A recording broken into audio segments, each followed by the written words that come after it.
All right. What's up, guys? We're back. We're here with episode 4 of Mostly Wizard, where everything is mostly whiz. Billy, how you doing, buddy? Pretty good. We got to work on that intro a little bit. Yeah, a I little think bit. you brought up the whiz thing a couple weeks ago. We gotta avoid that. But yeah, I'm doing good. I'm in a hotel room in Atlanta on a work trip, but Lovely. coming to you with this what is it, the fourth episode of the Four, podcast. number 4. Uh, we got our buddy Rush with us. Yeah, I'm gonna switch around a little bit, get better lighting here, but I think I'll be okay. But thanks for having me, guys. Good to be here. Yeah. Glad you're here, Rush. We're eager to hear your input on There we some of go. the current events going on with Marvel, the new Captain America movie. We're going to talk about Severance because, I mean, that show is just awesome. Yes, it is. Yeah. So let's just start out. We've all seen the new Captain America movie. We kind of all had an expectation on it. Just initial reactions. I think we should start out with. I kind of feel, it wasn't a bad movie. It wasn't a bad movie in any sort of way. Was it a good movie? No, I wouldn't go that far. It could have been a good movie, but it wasn't bad. Yeah, I agree. I don't. It was a mid-tier kind of MCU movie for me. I went into it with low expectations, like we talked about a few weeks ago, and I think that helped. Um, yeah, just a few points. Just kind of diving into it. Like I think my main points on it are that it's like a victim of the current events. Like they definitely had to like wash down like big things that were happening, like raging presidents and things. For we don't need to get into political things, but it's obvious they had to like tone things down. And so that I think was just kind of like the story just kind of went to the wayside, like what really is happening. So yeah, and with that, like Sam didn't get his like moment in amongst that, like yeah, he fought the Red Hulk, but like he had like this Wakandan tech that nobody understands, and like it's like like pulsating purple magic and like pushing him back. But like we've seen the effects of like a Hulk punching vibranium shield before. It knocks the fuck out of Cap. So like, where is that? Like his like sustaining of those like impacts was just kind of like ridiculous to me. I didn't really love it for that for those aspects. And then just my last thing is that the Red Hulk of it all was just spoiled in the trailers, and I really wish that wasn't the case. They gave Agreed. that away way too early. Obviously they had to tease it in the trailers, like, show us a fist, a red fist or something, but like let us know it's coming, but like don't give us the Rose Garden fight and him smashing through the White House, because those are literally the two things that happened. And like we saw that in the trailer 2 months ago. So like that was super disappointing. Um, I'm looking forward to rewatching it, to be honest. Like that's one thing I want to get into in a little bit to or well, I'll just get into it now. Like rewatchability factor of MCU movies is really important to me. And like I don't feel like this is like a yearly rewatch. I think I would put it at like a 1.75 year rewatch, meaning like you might watch it one year and then skip it the next year, maybe watch it like by the end of that year or whatever. So yeah, those are kind of my overall thoughts. I thought it was watered down story. It was spoiled in the trailers, and Sam didn't get his big moment. Like he had a good moment. He had good, yeah, he had a good moment in Falcon and Winter Soldier, the series, but I don't feel like this movie kind of capitalized on that. So I don't know. What Rush? What do you think? Yeah, I think the trailer thing has been a problem for a while, where they just put way too much out there. I try to not watch them if I can. I'll maybe watch the initial one and then try to not watch them because they really do spoil a ton. But I respect this movie for what they tried to do. Like it was a bold move trying to make a single movie around a guy that has no superpowers in this suit. Like it's a bold Agreed. move, but I don't buy it, right? Like Yeah, in that first fight where I can't remember when they're down in Mexico or wherever they are, but Yeah. when he's fighting that dude that's twice his size and he's clearly not stronger than him, and then just a few moves he beats him. I was like, is the whole movie gonna be like this? I was like, is he gonna be constantly fighting people he has no business fighting and winning? Because that was just, I didn't buy it. All the Yeah, people thought he was kicking. Like again, it was a valiant effort, but listen, I think they faltered by doing the whole like he's gonna not take the serum during the series, Hmm. all this stuff. yeah. Because if he doesn't take the serum, there's been talk about him leading the Avengers in what is in in the next Avengers iteration. Doomsday. Yeah, You can't yeah. have a guy in a suit like that has no powers leading the Avengers. Like I don't Yeah. buy it. It's like Agreed. it's like having Hawkeye like lead the Yeah. Avengers. Like it's just Yeah. not. I'm not buying it. At least he Uh, has a helmet now. I mean, Well, I mean, sure, listen, it was sure, but then they compound the issue by having right.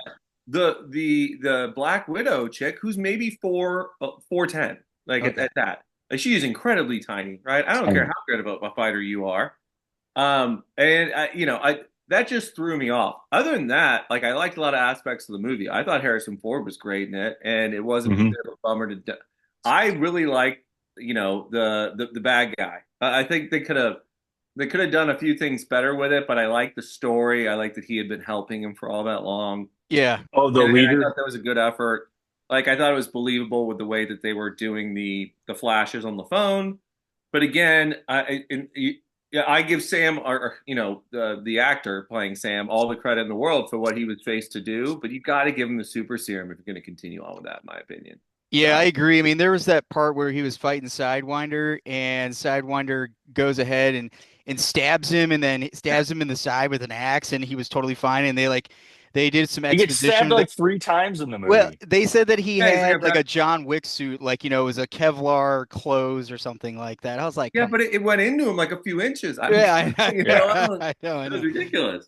Yeah, I mean, I thought the movie did fail in a couple of aspects where, I mean, one thing that I really didn't like was when they were on their way to the White House and they're in the limousine. I was like, dude, Dude, Captain that was America cheesy as wouldn't do hell. this. And then like, Yeah. they had the scene where they were in Anthony or Sam Wilson's apartment, and that's like his command center. And I was just like, they have just like three desktops, and they're like monitoring the world. I was like, come on, man, like this is kind of that stupid.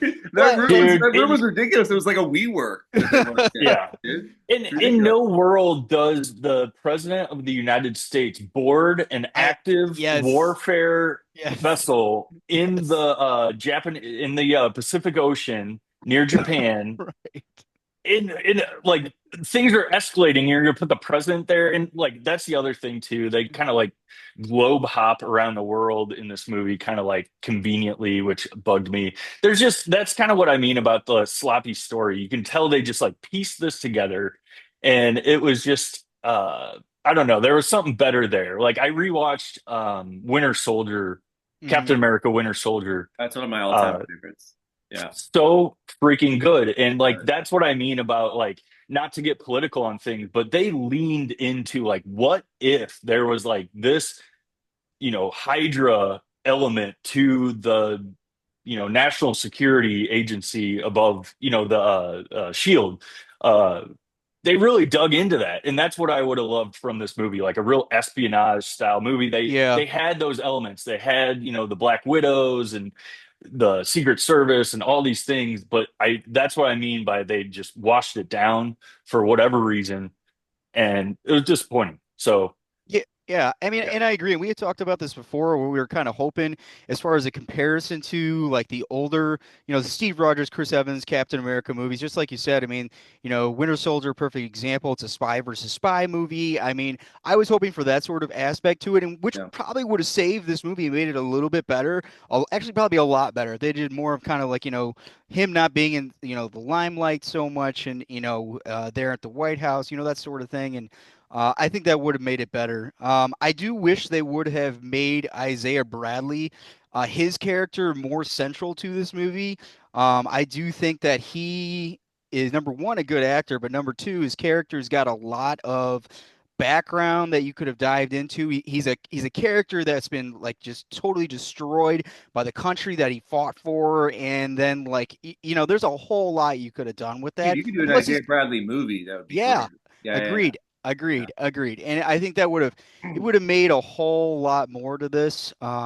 But Yeah, I mean the movie itself. So Go real ahead. quick, Nick, like just kind of going to one of the other points that we talked about, like that's another disappointing factor. Like this did not feel like a Captain America movie to me. It felt like a Hulk 2. It felt like a Right. Hulk sequel to the movie in 2009 or whatever, That's fair. 2010, Yeah. like the Edward Norton movie, which nobody remembers. And they shoehorned in the leader and like the Red Hulk, obviously, is very tied to all that. And they had, Liv Tyler, which, there's a lot of talk about her being CGI'd in there. Like she was originally going to be in the movie more, but then they like reworked her parts. And that's why, to me, when I saw the movie, I was like, whoa, her face looks really weird. She was like behind the like uh, prison cell bars or Mhm. whatever. So yeah, that's what I mean. It's all weird how it was all pieced together. And it was a Hulk movie more than it was a Captain America movie. And I think that was to its detriment. So. Thoughts, Rush? Yeah, I mean, I think to that point, Billy, because I had not thought about it that way, but obviously it's the guy who wasn't the bad guy in that Hulk movie, but he is the bad guy. You've got him, you've got Betty Ross, but I think that hurt. You're trying to again, it's what I was talking about with them trying to use Sam, who's just listen. There's not a ton, unfortunately, there's not a ton of that character. You know what I I mean? agree. Like he doesn't have an expensive history with the Avengers, and he doesn't have any powers, and so it felt like you're compensating by doing that Yeah. with Hulk and all the other things that you're doing, the ridiculousness of sending the president to the middle of the ocean, like what like what's going on there, like Yeah. Yeah. a lot of things that just you're like you don't need to do that when you got a character holding up well, we're not holding it up but being the centerpiece of the movie, and I think it was clear that he wasn't, and honestly I think he could be if you give him some damn powers, Hmm. but I Yeah. I think you found it like almost like in a X-Men Last Stand, there's so many characters and there's so many things going on that it's like Yeah. you're not sure what kind of an X-Men movie it is. Yeah. Like it felt like this a little bit with that. You didn't feel like a Captain America movie for sure though, which Yeah. is obviously what it was supposed to be. I to add on to that, Rush, I 100% agree with you. Is that his character just doesn't have a background, doesn't have a history. I think that one of the things that happened in the movie when they were fighting over the Indian Ocean, when Torres goes down, I think they should have just let him. They should have killed him Yeah. off. They should have done him like Will Smith's partner in Independence Day when he goes down, Yeah. and that could have given him Harry like Connick Jr. yeah, Yeah, that's right. That's right.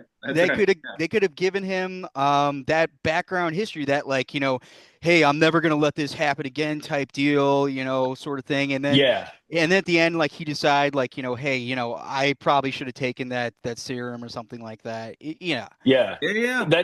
That's like going back to my like final point on this movie is like Sam Wilson didn't have his moment of this is why Steve Rogers handed me that shield at the end of Endgame. Like he selected me as a character, as a person, as a, whatever, as a being to hold this mantle.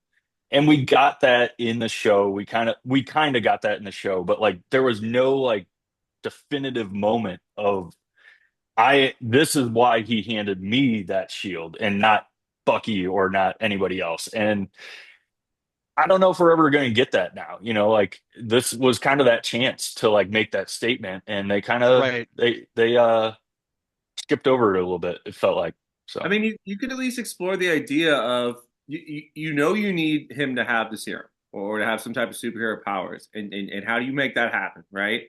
That could be very clearly be an early on kind of thing, but when you go if he's gonna like lead the Avengers, are you gonna have the next time you see him involved in an Avengers movie? He doesn't have to carry the movie, right? Mhm. You can find a way to get him the serum or say, Nick, say to your idea, say they kill Torres in the beginning of the next movie, and then he's like, I need that damn serum. You Yeah, know? yeah. Yeah, But I think we all agree something like that has to happen. You can't just have a guy in a suit leading the Avengers like that. Like that's gonna I be don't tough. know. I don't know that they can do it now. They've built it up too much. It's like Sure, no, you're right. like He's like, I'm the integrity of not doing it. Like, yeah. okay, fine, yeah. So what do you do at that point as writers? That's Hopefully they figure it out in a So eloquent way. overall, I mean, do you think they will lead with him as the leader of the Avengers, or is it just they're gonna?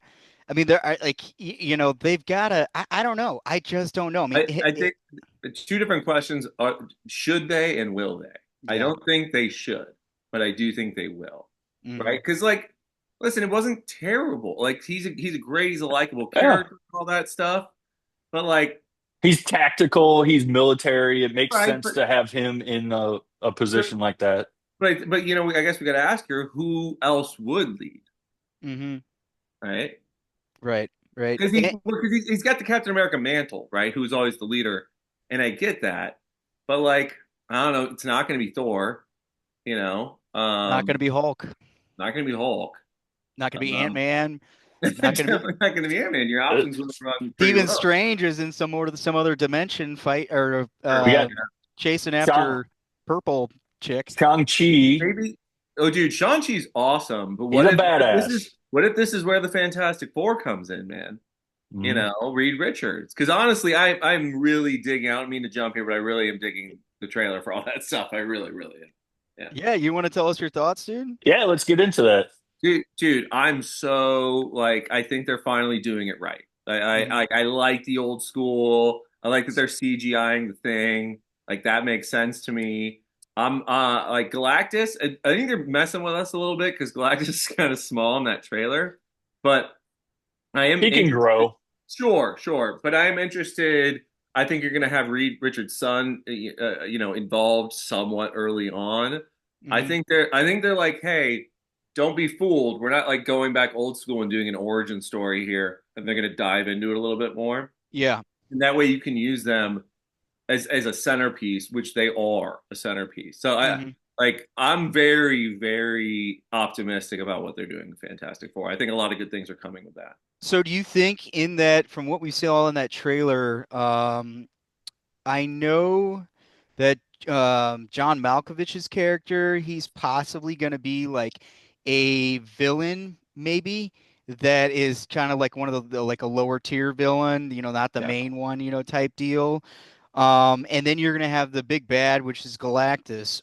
Now, the thoughts are is that, Galactus, like he's either going to win or something else happens, and they're going to have to jump ship out of that dimension.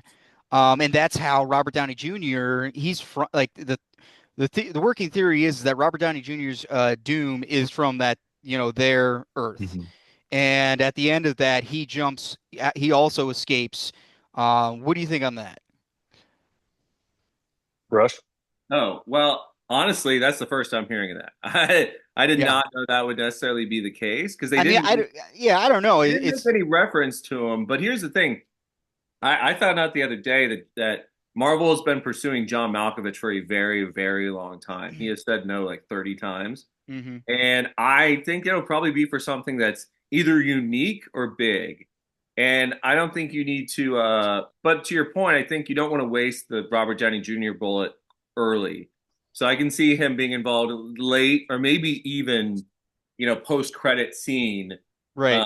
because you do not want to waste him at all, right? Use him as much as you can in the best way possible. So that would be awesome. I just think this is the first Marvel movie that's in the Marvel universe that I would say is a bit of a clean slate. Hmm. Yeah. Like everything else has to be so interwoven. This can really be on its own and then jump in. So I Yeah. think Hmm. there's like a huge opportunity with that. That's an interesting thought because I mean, again, it's like everything's got to like tie together, tie together, tie together. This one does not at all. The only No, thing, I mean, do you no. think? I mean, they've got to at least tie something into Secret Wars, right? Sure, sure, absolutely. And I do think that they will try and tie in the end of the movie with what's going forward. Hmm. And maybe they reference with Galactus coming in there. They might reference what happened in the Eternals or something like that. So I wouldn't say it'd be completely clear of any of that stuff, but they can pick and choose, right? They don't need to be ridiculous about it or Yeah. really place those things in. I think they can pick and choose their spots with that. Sounds good. All right. Well, I mean, since we've gone on, Well, we're doing Marvel here. You want to hang on, rush? I have more thoughts on All right, go Fantastic ahead. Four, Nick. Go ahead. So yeah, just real quick on the Malkovich of it all. Um, I do agree that I think he was supposed to be the Vulture in like the Spider-Man 4 or something like that. Oh, he would have He been a was good vulture. Yeah, like imagine him as Vulture with these like, Da Vinci style like they did in Spider-Verse, Da Vinci style mechanisms and all that. So like yeah, like I could like you reminded me of that. Like yeah, he does want to be like a pivotal figure in the MCU, but I don't see his character in this movie being much more than a one-off. That Yeah. said, how about a one-off as far as the father of Sue Storm and Johnny Storm?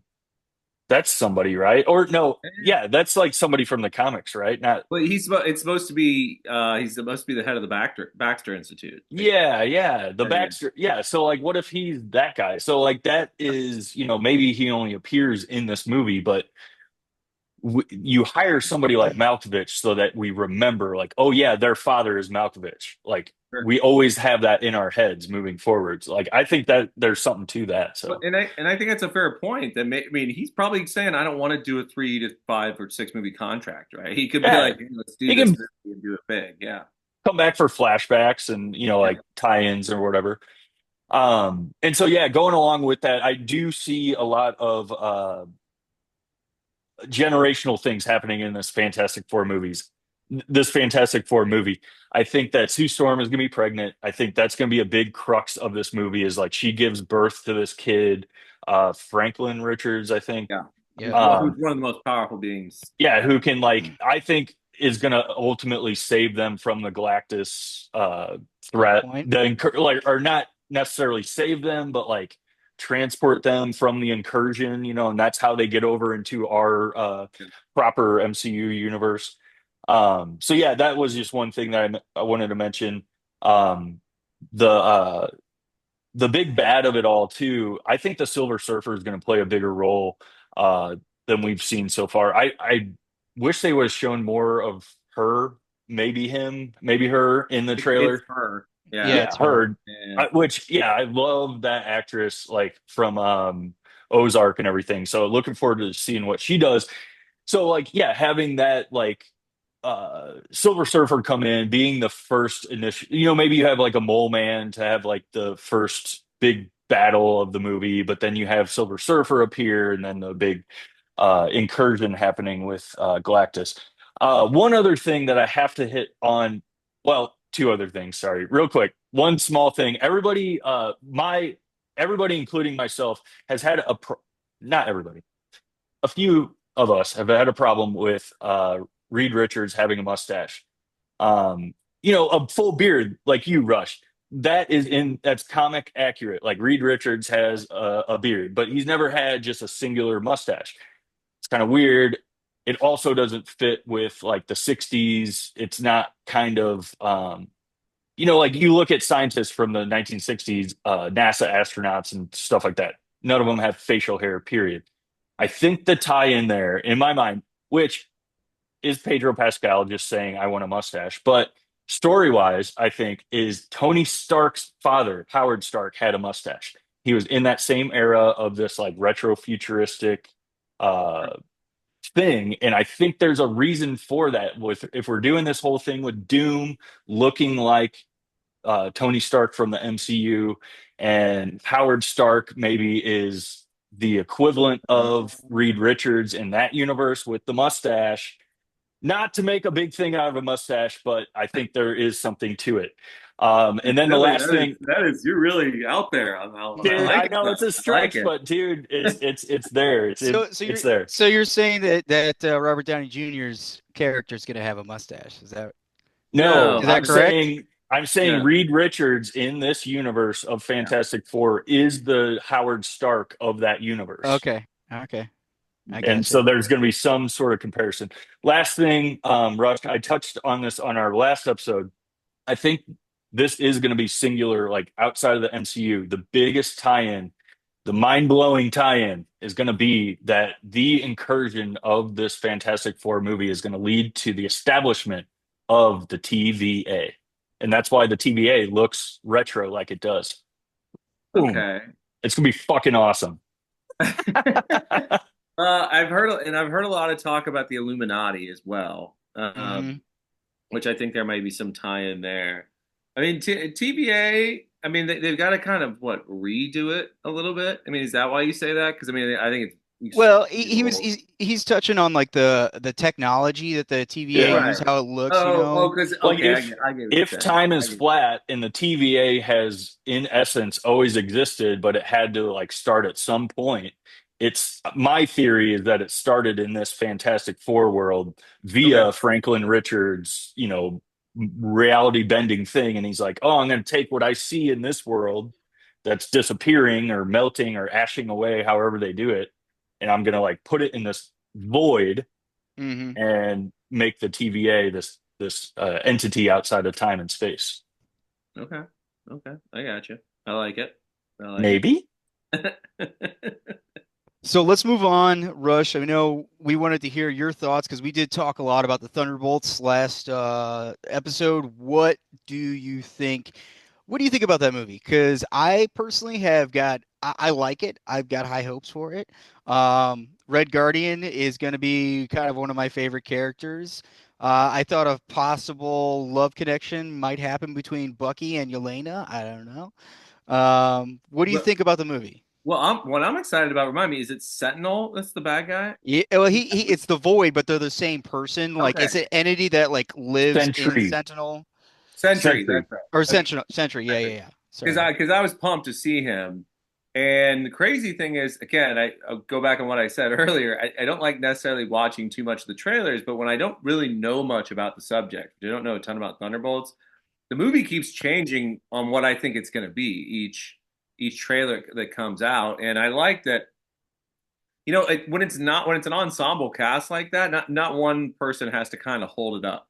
So I like it. I've been really wondering what they were going to do for a while now with Elaine from Seinfeld, her character. She's been kind of on the edge here and there, and now this kind of seems like it's going to be kind of her time to shine a little bit.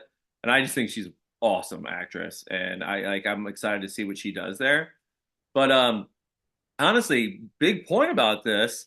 I'm thinking, okay, Bucky. I gotta go back to Captain America for a second. Bucky is one. He's an assassin for Hydra for 50 years, and he's doing this, he's doing that, and the guy's running for Congress. All right, I mean, He's a congressman in we're like, it. yeah, listen, politicians have typically done a lot of bad things, murdered people for 50 years Right. all over the globe. Is not That's probably you can't really vote there. I think that kind of disqualifies you when you've murdered people over 5 decades. See, But that's a real quick. That's the thing everybody's getting hung up on. He hasn't been elected yet. Like that's the no, for thing. Like, sure, like he's just I know, running. So like, there's no like he's Yeah, sure, then gonna like go through the Thunderbolts. There's no like guarantee sure. that he's gonna get elected. Sure. true, true. Listen, I got high hopes for it. I would just say that. Not as high hopes I've got for say Fantastic Four, but I mean I'm definitely gonna go check it out. So let's uh continue on, and then we'll get to Severance after this. Let's talk about Fantastic Four is coming out within a week of Superman.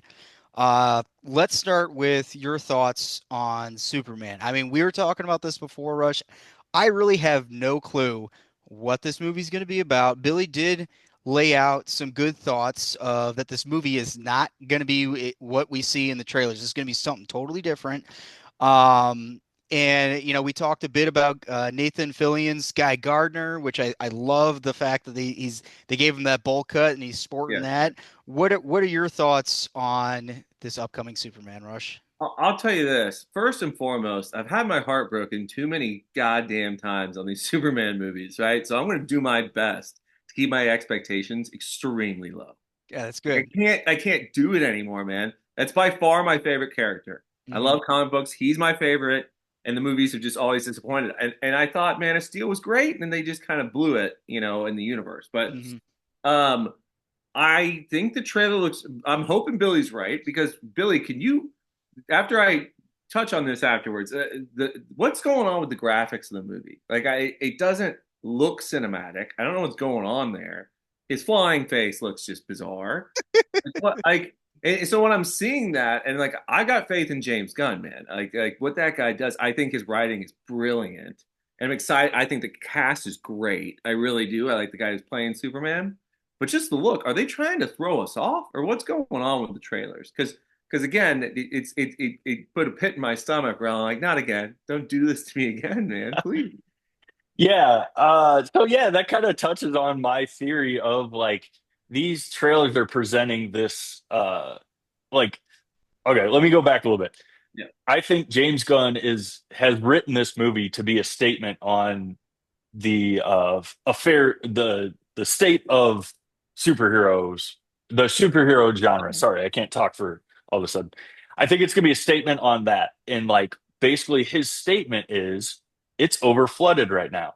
It's a CGI fest. Look at this trailer. All these superheroes that you don't know who they are. They look ridiculous. They're like it's shot weird. Yeah, his face does look a little weird in that, but like well, yeah, sidetrack. I'll get into that in a second. I think all of that is going to be simplified after the midway point of the movie. The movie. I think there's going to be a big event. The act two is going to culminate in something that act three is going to be a streamlined, singular event of a man versus evil or whatever, like whatever the big bad is. But it's going to be Superman proving himself to be Superman. Much like I said with Sam Wilson, like making that statement of like, this is why I got this mantle. Like, this is why I am Superman. And this S, this weird backwards five kind of symbol, you take as Superman. I'm now going to make a statement of what that means. Yeah. And so it's in a simplified, like, oh my God, that's freaking awesome. Like, and down home, like, I think he's going to nail it. I really have high hopes. I get the concerns, like, but to me, it's like the past 3 years of trailers, we've gotten Quantum Mania and Thor: Love and Thunder, all these, CGI fests. Blue Beetle. Blue Beetle is awesome of a movie. Yeah, it We should was. talk about that sometime. Never But saw it. It was a I good never movie. saw it. but it was Yeah. like a CGI fest, and it's what everybody expects a superhero movie to be nowadays. And Yeah. so I think this is going to subvert our expectations in an unexpected way. And I can't, make that up. James Gunn hopefully made that up that I can't think of. So Yeah. that's my hopes for Superman. Well, the cast is great. I like the actress who's Yeah. playing Lois Lane. I really like the actor who's playing Lex Luthor. And dude, James Gunn just always amazes. Mm. You Have know, you you seen? know, something interesting to point out is the only Superman movie he's been involved with so far is Brightburn, which is one of the most horrifying movies I've ever seen in my life, by the way. So it'd be interesting to see. I've done that a little bit. Let's see what I can do here. Rush, have you watched Creature Commandos yet? I have not. Okay, James Gunn made animated series Creature Commandos. It's canon to the universe that the Superman movie is coming out to, but it's animated. Okay. But Really check good. really good, dude. Like check out Creature Commandos. I think it's like 8 episodes. It's Yeah. real freaking good. Okay. Highly recommend it.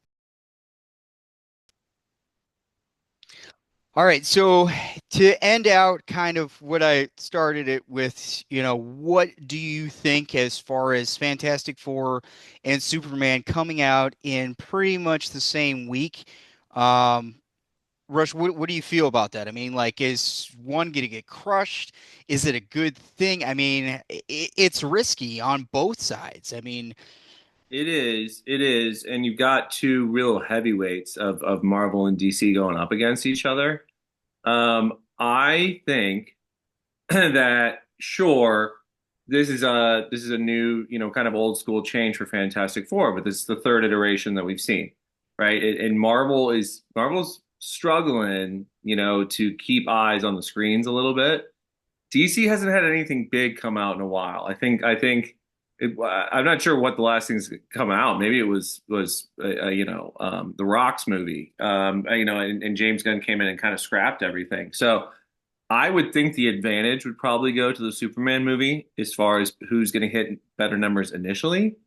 But I that is wild to put them a week apart from each other. Like I don't know if you saw, but the Odyssey and Spider-Man 4, they just got separated by 2 weeks. Tom Holland's in both movies.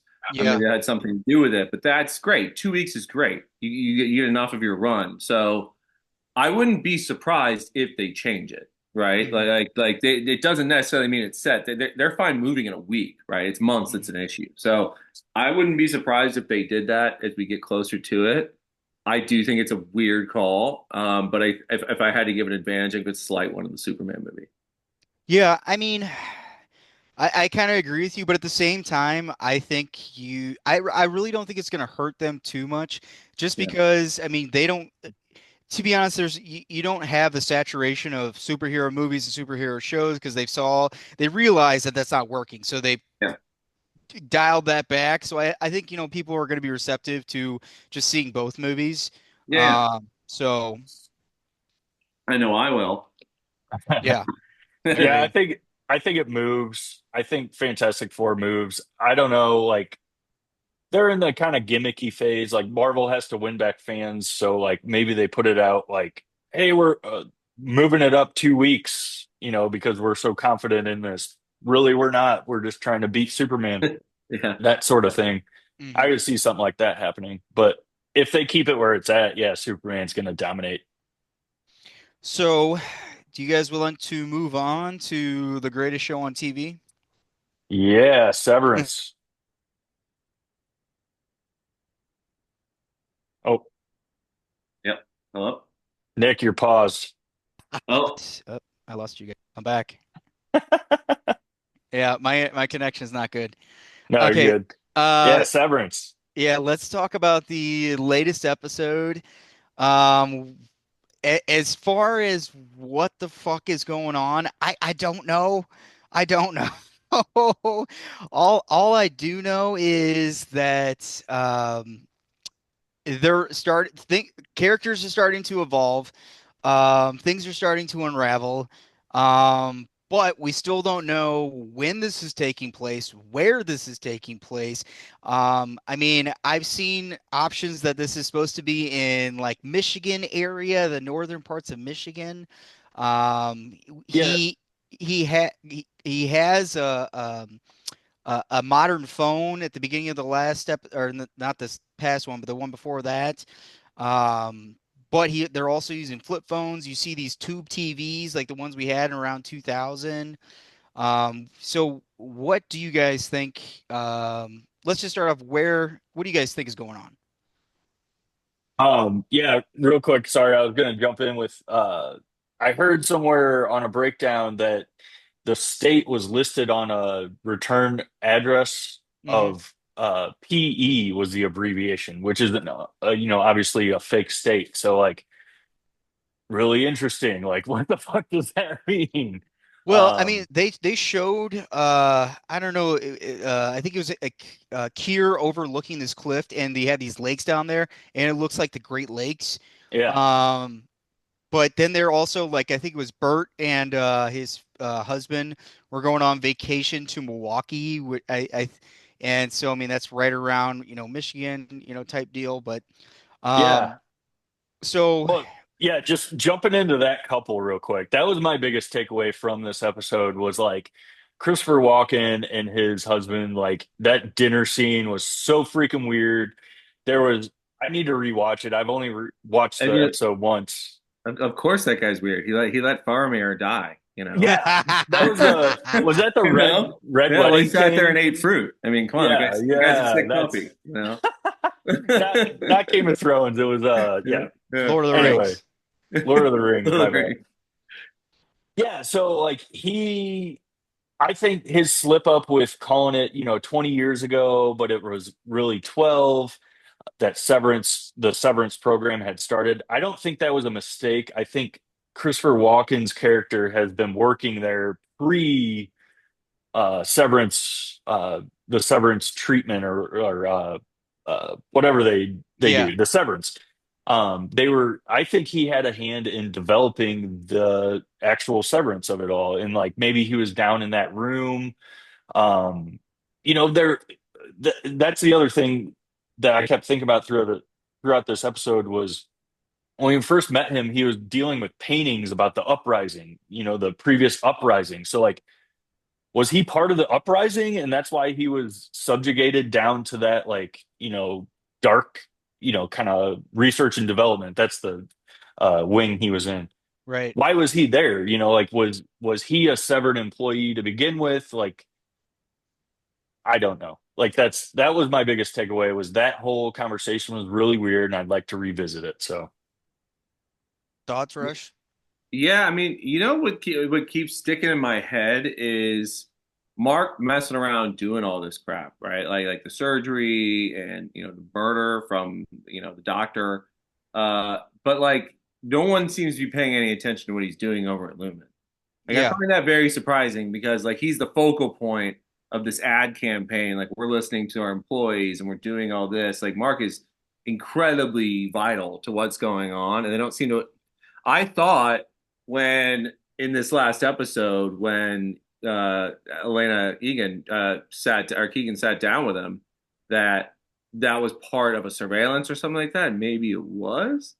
But that's been really throwing me off. Other than that, I mean, this season's going as great as I could expect it. Like it was, I loved it last season when you realized it wasn't Heliar. That was like, oh my God, mhm. like flipped a switch in the show, and then it just has kept going since then. Like I'm glad that they hooked up because I was like, oh man, that's gonna be a back and forth bad thing for a while, but then they hooked up. And now I think at the end of this episode, if I'm not correct, he's like fully connected himself. Is that what Reintegrated. happened at the end of the last episode? Yeah. Yeah, Yeah. I mean, he's partially because I think she's trying to do it, um, it just increments so that she Right, but I doesn't think this kill was him. like go, like you're gonna feel it, and he like Yeah, yeah, I think yeah. that was the end of the episode, if I'm not mistaken. Right, But right, Yeah, he right, right. basically but like died at the end of the episode. Like we're left to yeah, believe he could right. die. But I'm very happy with the pacing of this show. Like I was a bit worried, like if this may be a topic for another time. I don't know if you guys have watched the show Silo, but like they've spent the entire second season just filler episodes, like just moving the plot at a snail's pace. And they're not doing this with Severance. Like I really like Ben Stiller, man. Like he's killing it with this fucking show.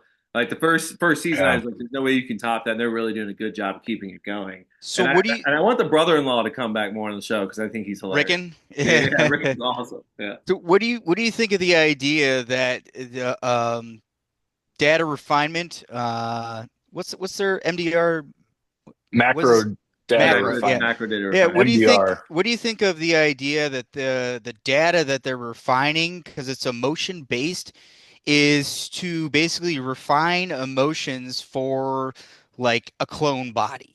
And that's kind of where the goats come in. Um, and kind of the idea is, I mean, that we had the working theory is that they're trying to bring back either Kier or all of the CEOs or something like that. And pretty much and what I said, the board is the old CEOs. What do you think on that? Dude, honestly, I had not really thought about any of that stuff. Like there's that's the great thing about the show to me is that there's enough just a few storylines and they're really really engaging and interesting Mhm. and I'm not really too worried about like well, what the hell else is going on here. There's enough going on for me right now, but like that's exciting to see where that goes. Hmm. I gotta say, like, my mind is hit a bunch of places, and I love that the show is original, it is unpredictable, and like I really dig that because you don't find yourself looking down at your phone like how much time's left in the Yeah. episode. Right, right. Like it's been a while since I've had that on a show, hmm and this is just it's hitting all the right spots. And Nick, I don't know, man. Like I don't really have an opinion on that. I'm Yeah, I'm I mean, I'm open to hear the theories. I want to yeah, talk to you all. yeah. I mean, it could be anything. Honestly, that's Yeah. the beauty of this. Like, I Yeah. don't know. Like, absolutely And do not know.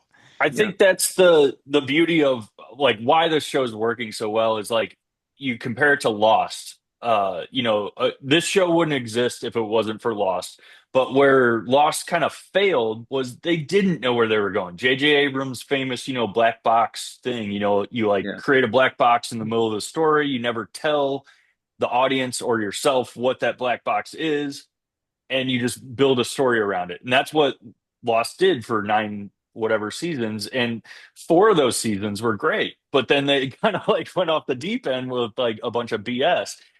This show, on the contrary, is they know where they're going. They have a black box, but they know exactly what's in that. They give us clues to what's in that black box, but like they're not letting us in right away. And so that's what I love about this show is like, yeah, my head canon right now, my main theory is like it's got to be something with cloning and like essence transfer. Like last week I brought up the Palpatine Rise of Skywalker, somehow Palpatine returned of it all.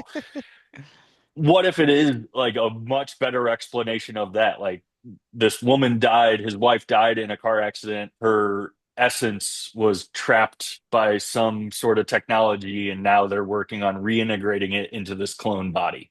And if that clone body can properly receive it, then Mark will fall in love with her again, or whatever. That's been Some another thing that and I've been like, why the hell would they have faked her death? Like I've not been able to get any inkling as to what's going on right. there. But that's interesting. Yeah. Yeah, is it a resurrection thing? Like it could be a fake death, it could be a resurrection thing, it Well, could be a clone thing. I Well, don't I mean, know. and that goes to what you were saying, like, why do they let Mark just do all these things around the work site? It could possibly be because it's a social experiment and they're trying to get emotions out of him, and that Yeah. the data that they're refining is coming from his chip. You know what I mean? They're reading his Sure. emotions, Yeah. that Yeah. type of deal. Um, so let's talk about kind of what is going on with this last episode. Mark S hooked up with Helly. Was that really Helly? Do you guys think Yeah, I think that that's was actually Ellie. Helly? Yeah. I think Okay. that was Ellie. Yeah. Yeah. Yeah, Yeah. definitely. Yeah, Um, but Yeah, what got really weird? Something that's been sticking with me is when Elena, or the Audi of her, goes and finds Mark at that restaurant, and she sits down, and I think she purposely says his wife's name wrong. Like that has to be calculated, yeah. right? And that made That's me like be a like, okay, classic like what is she up to? Okay, yeah. like there's something weird going on there. I mean, like that's what Milchick does when he was trying to get him to come back. Yeah, He was asking him, so like, how do you feel? Because he brought up his wife, and he's like, so how do you feel? Because he knows the reason why Mark even went and became severed was because he was just trying to escape his wife's death. yeah, And so that's like, how they got it. I thought that was the same type of thing when what you're talking about. yeah. What kind of vibes were you getting from Helena? Because to me, either, I mean, number one, I think she definitely is she's either in love with Mark or she's trying to stick it to her innie. But number two, she also is giving me super big stalker vibes. I think she's in love with him. Thoughts? I Yeah. think both of them are in love with him. Honestly, I know, like, and um, maybe the few of the things you said, but I definitely think they're both in love with him. I th- Oddly, and I think like more than the Audi being in love with Mark, I think it's the Audi is jealous of what the innie has. So Yeah. like the innie and Mark are like a couple, a legit couple. And yeah, I do think that was her. Like that was like as the episode progressed, I was like, oh shit, like that's like when he like confessed to her, like I had sex with your Audi, like that's yeah, like a fucked up sci-fi thing. Like that's why I love this show. Like you can't. yeah, That's like X-Men '97. Like you watch that, right? Yeah. Russ? Yeah. yeah, Yeah. Like Yeah. yeah, the Madison Pryor of it all. Like Yeah. you're having an affair, but it's actually the same woman. Like I Yeah. love that shit. It's so cool in a sci-fi world. Mandy, don't worry. yeah, Anyway, yeah. Yeah. um, so yeah, I think like as the episode progressed, I was glad that like yeah, the innie took control and like yes, I'm gonna have this, even though she's still missing out on like their first time together and all that. Like she Yeah. still is like taking control and like yes, hell yeah. Um, I think the Audi on the other hand is jealous of so one thing I brought up my wife Mandy. Mandy brought up this fact that she thinks that all the innies are the repressed subconsciouses of the outies. So like if you look at that, like you have Mark, who's the repressed of himself. Like he doesn't think about his wife. He represses his love of other women and like things like that. You look at Dylan, he represses his dumbassedness. He's actually pretty smart when he's not in any, when he's like that's focused. Yeah, when he's yeah, focused, he's a yeah. good person and he excels. And like you can extrapolate that for all the other characters too. Like and when she said that, it like unlocked something. So like that's the thing about Helly. Like Helly Innie is the repressed version of the corporate Yeah. version, the Egan. So like what does she knows this is wrong. She knows Severance, the program, is terrible, and you're like basically like unleashing hell on these people's psyches. So her innie is that manifesting as like a subconscious, like, no, we're gonna fucking burn this down. Yeah, Yeah. rebellious. Yeah. Yeah. Yeah, I think it's. I So mean, honestly, I think it's a good point. I mean, yeah. yeah, like Mandy's. Yeah, Hell yeah, Mandy. yeah, Mandy, nice one. Yeah, I mean, and part of that, it's Helly does what Helena has never got to do. She was raised in, a compound in a cult, and but she's rebellious at nature. And that's, what Helly is a rebellious, manifest. Just, it's the nature versus nurture Yeah. whole thing. If Helena was not brought up in that, she would have been a totally different person. That type of deal. I think Mark Scout is out. The Audi. He's cynical. He's depressed. He's an alcoholic. Whereas Mark S, he's very upbeat. That sort of thing. But at the same time, you can kind of contribute that to they're kind of like children. They don't know what things are. That sort of thing. They've never seen fire or the sky or anything like that. But The world's um, biggest waterfall. yeah, yeah, yeah. That Um, still cracks me up. let's touch on Christopher Walken's and Fields real quick and Irving. As far as Irving goes, I mean, my working theory is that doctor hired him to go in, but I don't know. I mean, he's obviously working for somebody, but then also like the whole thing, trying to figure out when this takes place. He's going and making these calls at a payphone. There's no payphones around anymore. So I mean, obviously number one, you got a payphone. Number two, you got these cars that they drive. Mark S's car is like something from the 90s. So, I Mhm. mean, like, why are we seeing this old technology, but then we also see him on a modern phone? I don't know. It's kind of, it's, I'm still trying to figure this out. Maybe it's like a contained society or type deal. Um, what are your thoughts? I think Contained Society is probably the best bet because you just don't see a lot of them referencing the outside world. But as far as what's John Turturro's character's name again? Irving. Irving.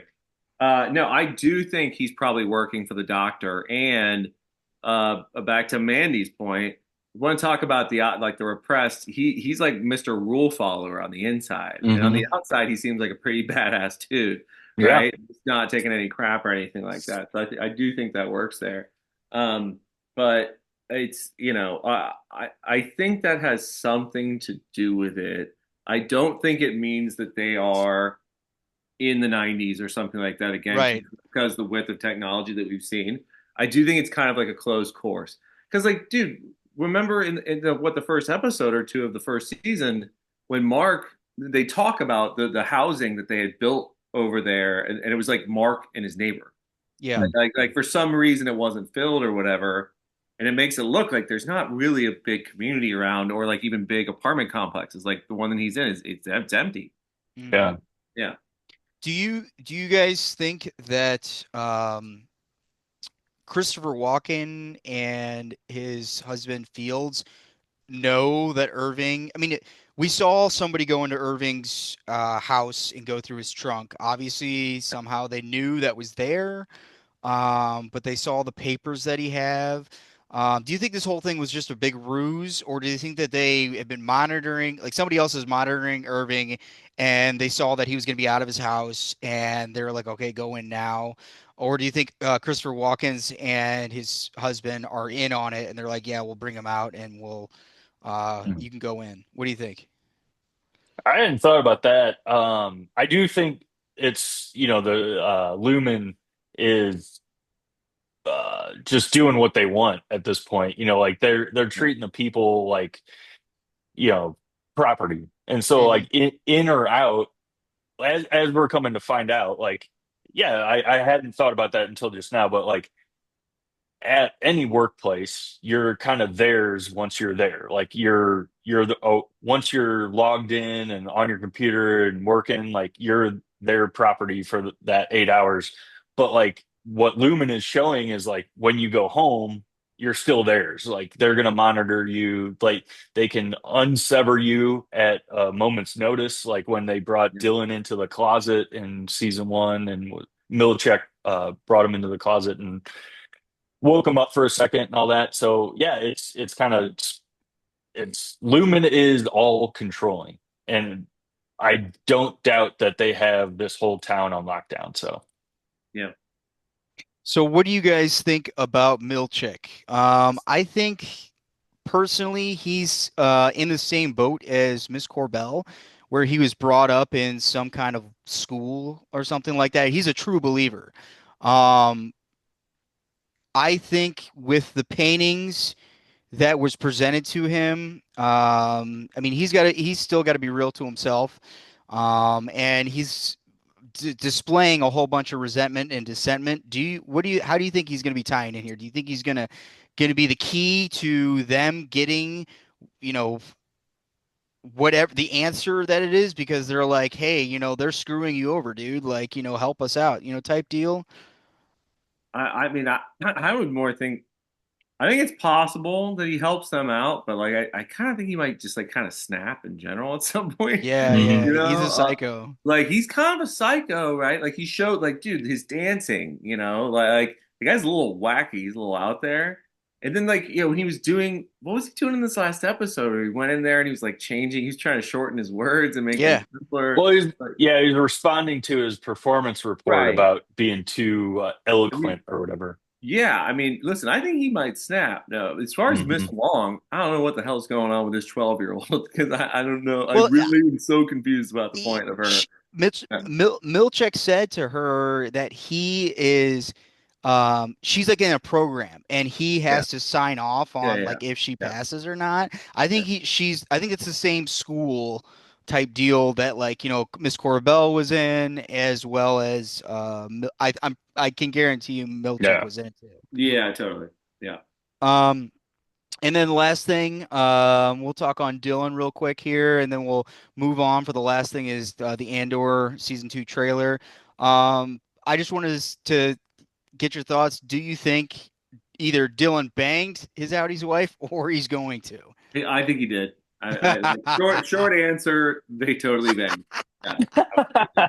I Yeah, he gave it to her real fucking good. Yeah. I might have missed something. I guess I thought the big deal of that was they kissed. Like, so like Yeah. me being like a prude ass is like, oh yeah, they just kissed. And like that's the like Well, risky thing. she told Dylan's Audi. She's like, yeah, I never went. Yeah. I mean, Right. like, Yeah, yeah. Yeah, yeah, yeah, yeah. Yeah, I don't know. I think I do from I like I said, I need to rewatch the episode, but my first watch, I think they just kissed this episode. I think maybe what's alluding to is that they're going to have sex, the Innie and mhm, her are going to in a future episode, but yeah, as of now, I think that's what it was.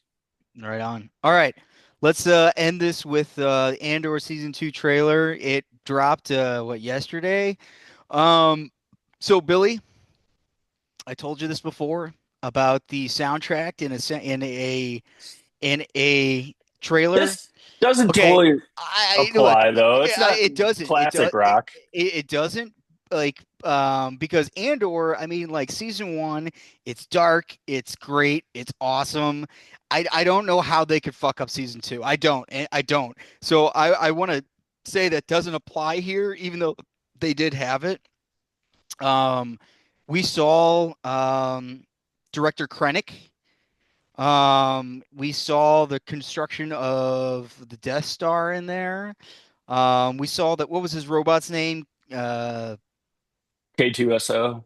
KGSO in there. K2SO. I Or didn't see yeah. him. He was in the trailer. Yeah, for like a second. I mean, like Oh, okay. obviously they showed him because like that's when he's popping. It's got to be. There's no other reason why they would show him. What do you think? I mean, like I have some critiques that they did, especially them walking away and then hitting the little button and then an explosion happened behind The them. Joker moment. That I was a mean, Heath Ledger Joker moment. Yeah, so well, like my initial reaction, my biggest takeaway from the trailer was like, what the fuck were they doing with that music? Like that is not Star Wars music. right.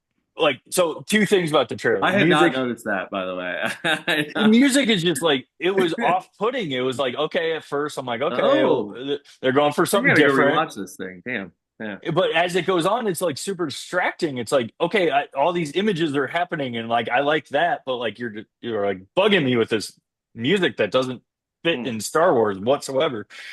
I'm not usually. I like when they push like with Skeleton Crew and they had the new music, the Yeah. new age style music. I like that. This, no, no way. And then they did the thing with like the title cards. They had like interspersed text on screen of like the award-winning series is Oh yeah, yeah, returning. yeah, Like, yeah. Oh what are you yeah. like? I I don't know. Like, this trailer wasn't for me, a Star Wars fan. This trailer was for somebody who is a like fringe Star Wars fan who thinks Star Wars has been going down the hill for a long time, and they're trying Yeah. to bring them back.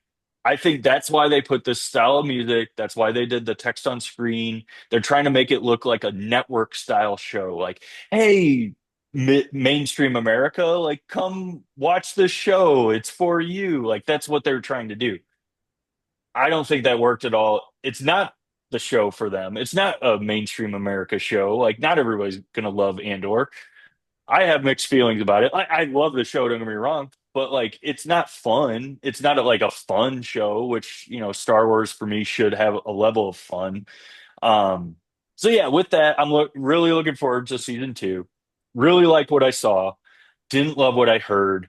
Um, I loved seeing as much Krennic that we saw. Um, Saw Gerrera, that was the other character that popped up that I was like surprised to see so much of in the trailer. So I hope we see even more of him, Forrest Whitaker, in the show. So yeah, I think that's all my takeaways from the Andor season two trailer. Rush, did you see the trailer? Or maybe So not a lot of opinions on the trailer then, Billy. No, I've seen it once, right? It's one it kind of in passing. I realize I'll probably see it again. I get to like, I have a bit of a concern with things like this where like, well, it's funny you should say this because like Rogue One, I thought was a one-off, and I thought it was so great that it was a one-off. Then they Mhm. did Andor, and I gotta admit, I was really worried about it. And it's not necessarily fun, but the build up, the suspense was so great that. And then I thought that season, that's great. I'm there's again, they're squeezing too much here, squeezing too much juice here. Because okay, it's great. You shouldn't have any downtime, right? I mean, every episode could be action packed. There should be a lot to go, but I'm worried they might run out of runway a little bit here. But I Well, really love that first season. maybe hopefully this will help put that concern at ease a little bit. Like part of the pitch of the show was for 5 seasons. They wanted to do Oh, 5 seasons. okay. Then they talked them down to three and then down to two. And so Oh, with that two, like having a 2 season, knowing that like they wanted to have 5 seasons and yeah. they only have 1 season to get the rest of that four other seasons crunched in gives me high hopes of like I didn't know that. That's yeah, definitely better. Yeah. like they know what they're going to do with this, much like what Severance is doing. And I pulled up, they're Yeah. releasing this very differently. They're releasing 3 episodes at a time, 4 weeks in a row. So starting April 22nd, they're releasing episodes one, two, and three. Next week, April 29th, 4, 5, and 6. Then May 6th, the May 5th, May the 4th be with you week, episodes 7, 8, 9, which hopefully will be awesome. And then wait, May 1st, that's not right. They have them out of order. 10, 11, 12. Anyway, those dates are wrong, but they're releasing them in four chunks of three. So you're gonna have these 3 episode arcs that go through like basically Okay. um at the end of Andor season one uh until Rogue One, there's about a 5 year gap. And so each of these 3 episode arcs are going to cover one of those years. So it'll pretty neatly, in theory, tie closely into Rogue One. The first time we meet Cassian Andor, he's going to assassinate that guy in the bowels of the subway system or whatever. So it's supposed to lead up to that pretty neatly. So I'm looking forward to it. Yeah. Sweet. All right. Rush, if we haven't done a Skeleton Crew review of the series, watch the series, dude. You'll freaking love it. You'll freaking Okay. love it. Okay. And we'll have you back, buddy. We've been mostly Wizard. We hope to see you guys next time, all right?